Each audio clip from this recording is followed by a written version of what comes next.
Magdamag na hindi siya dinalaw ng antok. Sa kabila ng mga nagdaang gabing siya ay puyat at pagod, ay nananatiling gising ang kanyang diwa. Kinabukasan ay nagulat pa si Emily sa pagdating ni Mang Celso sa tirahan nila sa tabing ilog. Nag-aalmusal sila noon ni Inday. "Bakit ho, Mang Celso?" tanong ni Emily matapos anyayahan sa pagkain ng kapitbahay. Kasi pupunta ako sa Kalamba. Baka gabi na ang balik ko. Iiwan ko sa iyo ang susi ng bahay ko para makadaan ka anumang oras. Si Mang Celso ay bis na, halatang malayo ang biyahe. Nahihiyang sumagot si Emily. "Naku, Mang Celso, baka naman ho abuso na kung dadaan pa rin ako sa bahay ninyo. Kayong wala kayo. Sakali hong talagang kailangan kong makiram, siguro ay tatawag na lang ako sa inyong pamangkin, kay Gilbert. Sisigaw ho ako para marinig niya kahit nasa terrace siya, o kaya ay nasa loob ng silid niya sa itaas." Napailing ang matandang lalaki. "Hindi mo pa alam na wala ng aking pamangkin ano? Kahapon pa umalis, hindi na nga nakasama sa libing ni Petro eh." "Wala ho si Gilbert. Wala sa loob na naulit ni Emily." "Oh, Emily, kuwan, gusto raw niyang maiba naman ang lugar na pinagtatrabahuhan. Alam mo naman ang mga artist, paiba-iba ang mood." Napalunok si Emily. Paano ba niya ipaliliwanag sa karap na siya ay allergic na yata sa katagang wala o nawala? Hanggat maaari ngayong wala na si Petro sa kanyang buhay, ang mga taong nakasanayan niyang makita sa paligid ng entrada 1 Media ay ayaw na niyang maglaho sa kanyang paningin. Kahit nga yata ang alaga nilang pusa kapag ngayon nawala, ay daramdamin niya ng labis. Matagal hong hindi ninyo makakapiling si Gilbert, Mang Celso. Gustong isipin ni Emily na bukas makalawa lang ay babalik na sa ususan ang kinagigiliwang binata. Ang sabi ng Jasky, baka bibigay lang siya ng buwan sa Bulacan. Ako nga ay ayaw pumayag dahil walang tao sa bahay kapag ako'y umaalis. Kaso naman ay gusto niyang makalimot sa aking pamangkin sa kanyang malungkot na karanasan sa pag-ibig. Nagsisinter pa kasi yun sa pagkamatay ni Lorena. Nagsisinter ho? Napangisi si Mang Celso. Kayo nga palang kabataan na hindi na alam ang ibig sabihin ng nagsisinter. Lumang Tagalog iyon ang kahulugan ay nagdidin. Yego.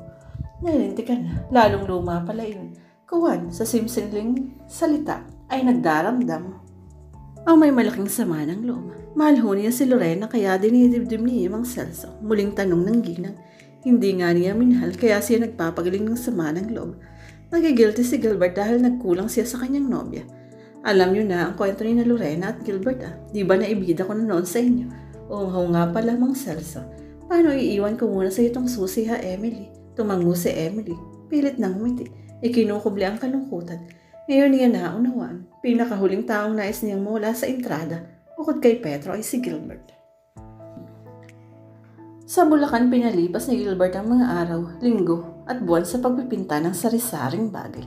Sa gabi ay lagi pa rin niyang naaalala ang babaeng ayaw niyang mahalin, si Emily. Hindi siya nakikibalita sa kanyang tiyuhin kung ano na ang nangyari at nangyayari sa buhay ng mataba buntis na babae.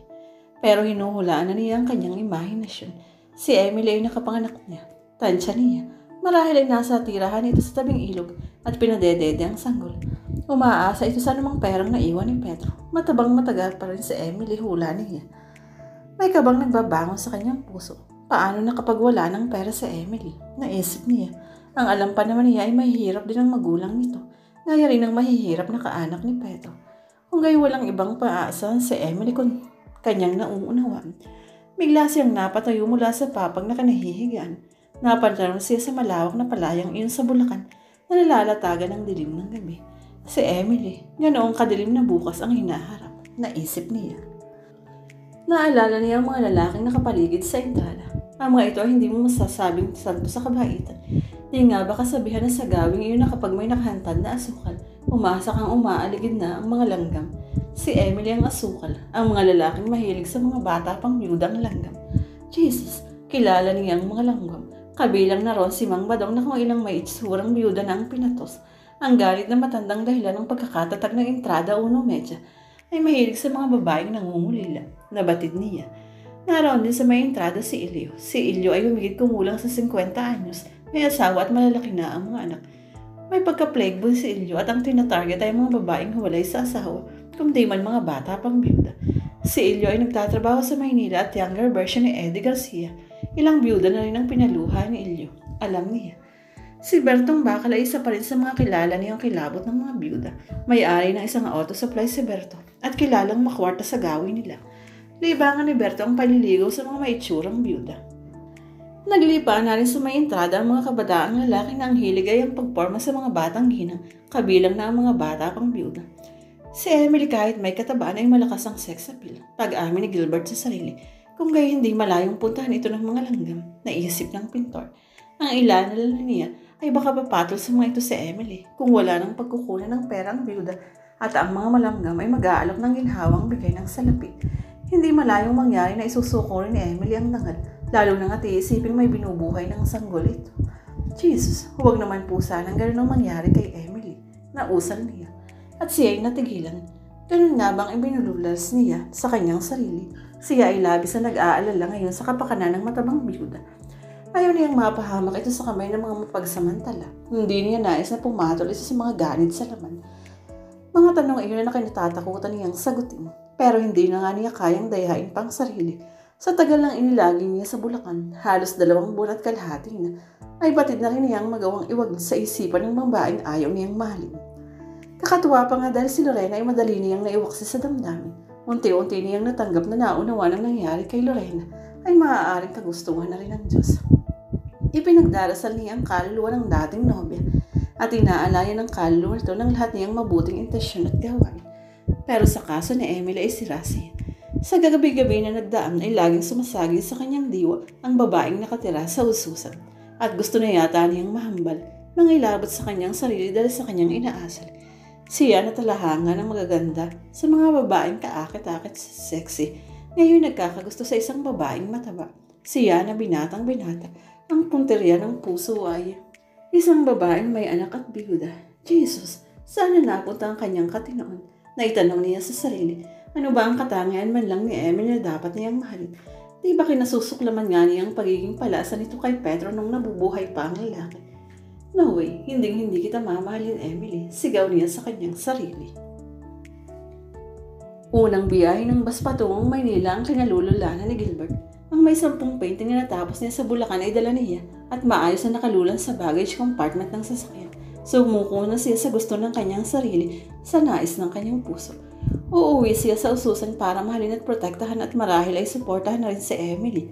Gusto niyang matawa sa sarili. Para yata siyang pinaglalaroan ng sitwasyon, naisip niya.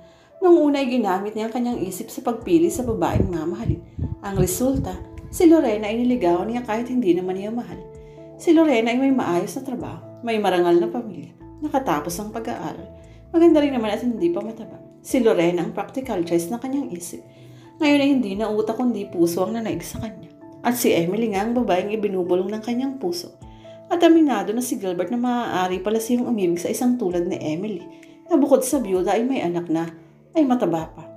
Nang gamitin niya ang kanyang isipan ay nabigo siya sa pag-ibig. Ngayon kaya ang puso na ang kanyang pinapanaig, magiging matagumpay na ang pagmamahal. Ganito ang tanong na naglalaro sa kanyang diwa at ang sagot ay iisa, bahala na. Ang importante ay susundin na niya ngayon ang tibok ng kanyang puso at kung papalaring iibig din pala sa kanya si Emily, natitiyak niyang magiging matatag ang kanilang pagsasama. Sabi nga ng isang preacher, wala nang dadaig sa isang relationship na nakabase sa pagmamahalan. Sumisikat ang araw sa silangan ay lumalabas na ng Bulacan ang bus na sinasakyan ng binata. Bago magtanghali ay mararating na ng binatang pintor ang lugar na kinaroroonan ng kanyang mahal. Sabik na siyang makita si Emily. Halos 3 buwan na sila mula nang iwan niya ang ususan. Nakasalaming itiman si Gilbert nang dumating sa tapat ng entrada 1:30. Isang bata ang inutusan niyang sunduin sa looban ng kanyang tiyo Celso at ipaalam na dumating na siya. Ang mga painting ay nilapag ng taxi driver sa isang tabi at binatayan ni Gilbert. Saglit pa ay tumang-tuwang sumalubong na kasi ang kanyang tiyuhin. Gilbert, kumusta ka na? May asawa ka na ba? Natawa ang binata sa tanong ng tiyuhin. Ang tiyong naman, wala pa nga ho akong girlfriend. Sagot niya, ako, hindi mo ba itatanong kung may asawa na ako? Tanong ni Mang Celso. Kinabahan si Gilbert. Hindi niya mapapatawad ang kanyang sarili kapag ang tiyuhin pala niya ang nag-asawa at ang napangasawa ay si Emily.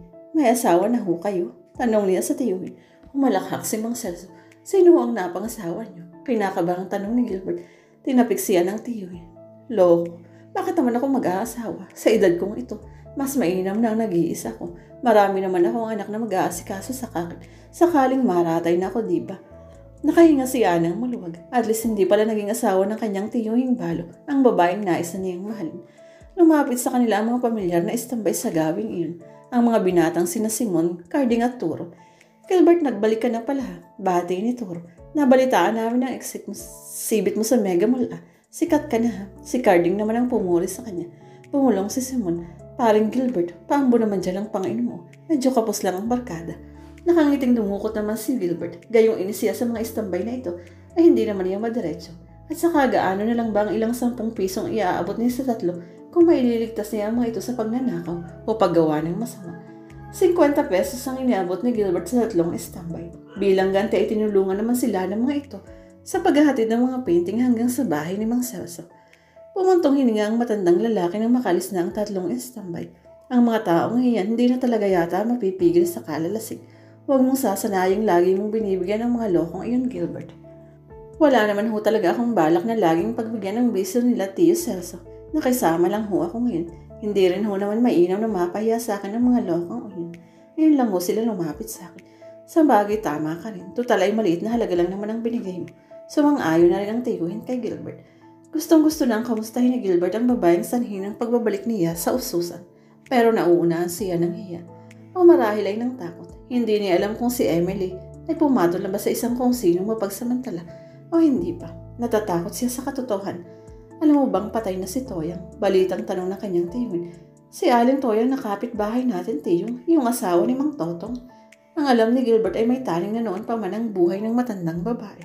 Iyon na nga, Gilbert. Halos 5 araw lamang ang pagitan nila ni Pedro. Kaya nga nangyaring dito sa estrada ay nagpang-abot ang gabi-gabing padasal. Hindi yun ang balitang nais malaman ni Gilbert. Ang nais niya ay malaman kung ano na ang sinapit ni Emily. May narinig silang iyak ng sanggol mula sa tabing ilog. Nangiti si Mang Celso. Ang Jasking si Joanne ay umiiyak naman, siguro inaantok. Anak ho ba ni Emily? Babae, tiyong? Pinakabahang nagtanong si Gilbert. Oo, anak ni Emily. Ay, napaka-cute na bata. Paborito nga dito sa lugar natin. Parang anak ng bayan. Si Emily, tiyong, kumusta na? Pero sa sarili lang niya sinabi. Sinday ho ang nag-aalaga, ano tiyong? Tanong niya. At least ay naiwasan niyang banggitin ang pangalan ng babae na yung tunay niyang minamahal. Umiling si Mang Celso. Matagal nang wala kay Emily si Inday. Alam mo na mahirap ang buhay. Wala nang pampasweldo sa Emily. Kaya ang nangyari, ang nanay ni Emily ang lumuwas mula probinsya at siyang nag-aalaga sa apo. Nasa na ho si Emily, tiyong? Gusto niyang itanong. Si Emily ho, nasaan na? Sa wakas ay naisatinig din niya ang kanyang napanais na ibulalas. Si Emily na asawa ni Pedro, siya ba ang tinutukoy ni Wilbert? Alanganing tanong ni Mang Celso. Siya nga ho. Kuwan kapitbahay ho natin ayun kaya naitanong ko. Nanganak na sabi ninyo. Tiniyak ni Gilbert na kaswal ang kanyang pagtatanong. Mabuti naman. Magkatusundo sila ng kanyang ina. Paminsan-minsan ay dumadalaw ang kanyang mga biyanan. Halinhinan sila sa pag-aalaga ng bata habang si Emily ay naghahanap buhay. Ano pa tiyong? Ano pa ang maibabalita ninyo tungkol kay Emily? Usal ni Gilbert sa sarili. Pero ang kanyang tiyuhin ay wala na kay Emily ang atensyon. Noong isang araw ay naghabulan dyan sa tabing ilog. Nagroronda mga tuwing gabi ang mga kalalakihan dahil may aswang daw. Ako naman ay walang nakikitang aswang kaya hindi ko masabi kung totoo. Pero nakikironda na rin ako, Gilbert. Si Emily ang nais kong malaman pang nangyari, tiyong. Hindi ba siya nagkasakit? Hindi ba siya ginugulo ng mahihilig sa biyuda? Lalo hubang tumaba ang mahal ko? Muli ay sa sarili lang ito na ibulalas ni Gilbert. Di bali siguro mamaya lang ay makikita ko na rin si Emily. Tiyak na magpapatao po yun para makirana naman. Malabong papayat pa si Emily. Ang alam ko pangalalong tumataba, ang matataba kapag nanganak na. So what kung tumaba ka, mahal? Ang importante ay iniibig kita. At alam mo, nag-i-start na nga akong humanga kina Net Inventor at Deli Atay-Atayan. Totoo naman iyon. Pati nga ang matabang Hollywood comedian na si Roseanne Arnold at ang heavyweight actress singer na si Lian Casan ay naalala rin niya ng binatang pintor. Masigla siyang nag-unpack ng mga daladalahan niya sa itaas ng silid. Ang mga painting na galing sa Bulacan ay inayos niya sa spare rooms. Nakita niya ron ang 2 painting na iniwan niya, ang kay Lorena at ang kay Emily. Napabuntong hininga ang bunata. Naalala ang ipinangako sa kalorong yumaong nobya na siya ay hindi na lang iibig sa iba bilang pagdamay kay Lorena. Paano na ngayon siya ay umiibig na? Hindi kaya may insulto pa sa kabilang buhay si Lorena? Imagine na halos kabaligtaran nito ang babaeng nais niyang mahalin.